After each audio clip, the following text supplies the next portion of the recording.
It's more important than ever to have fast, reliable internet. Upgrade your internet and switch to iFiber Communications. Plus, iFiber just got even faster, offering 250 megabytes per second speeds for only $59.95.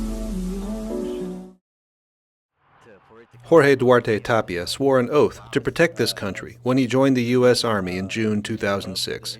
He remembers swearing a second oath before he deployed for 18 months in Iraq, an oath that made him a U.S. citizen. But now, U.S. Immigration and Customs Enforcement says the 31-year-old from Warden has spent his life in the country illegally and could be deported at any time to his birthplace in Sinaloa, Mexico.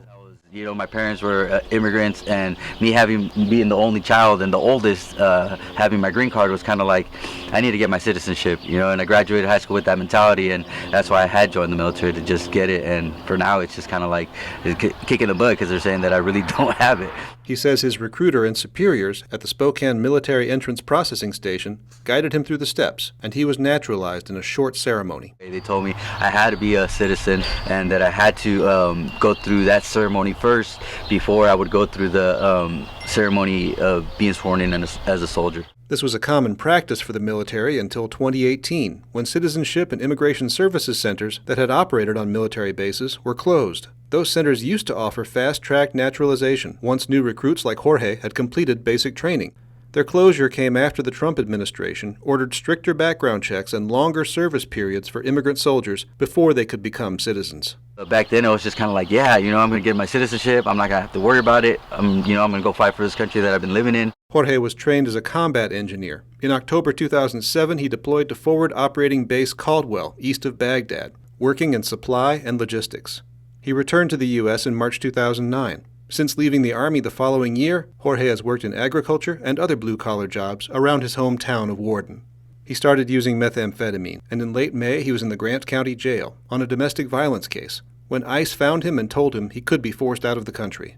Deportation agents took him to Yakima for his first intake and released him wearing an ankle monitor. I couldn't think of anybody to call, and the first person I called was my dad, and he goes, "What?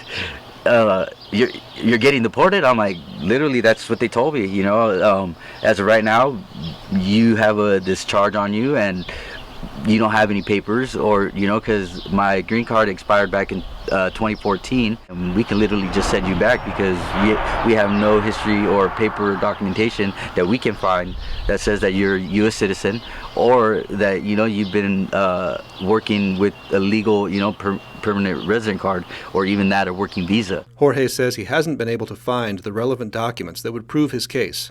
The Army Recruiting Battalion for the Northwest confirms he joined the military with a valid permanent resident card, but says it has no documents regarding his naturalization. However, Adams County Auditor Heidi Hunt said Tuesday that Jorge registered to vote in June 2008, something only available to U.S. citizens. One of the addresses listed on his registration was FOB Caldwell in Iraq. U.S. Citizenship and Immigration Services is the agency that oversees naturalizations. Asked about Jorge's case and provided with the alien registration number that identified him, the agency declined to provide any information. As a matter of policy, a spokeswoman said, USCIS doesn't comment on individual cases. So I've asked them for copies of my documents, but they say they can't pull nothing up. They can't find them. They can't find them. They have no paperwork, no history, even any kind of computer that they can pull up that says that I've been naturalized. In the last 3 years, immigrant veterans like Jorge have found themselves subject to deportation right alongside those who never served. A June report by the Government Accountability Office found that ICE has not followed its own rules on handling veterans' cases and has no policy to identify and document the veterans it screens prior to removal. Jorge was told until his case is resolved he has no legal work permit, putting him out of a job while he awaits a resolution. He and his partner have 2 small children. Since mid-June, he's been undergoing court-ordered drug treatment in Wenatchee. Jorge is due to meet with ICE agents again on July 15th. Jefferson Robbins, iFiber One News.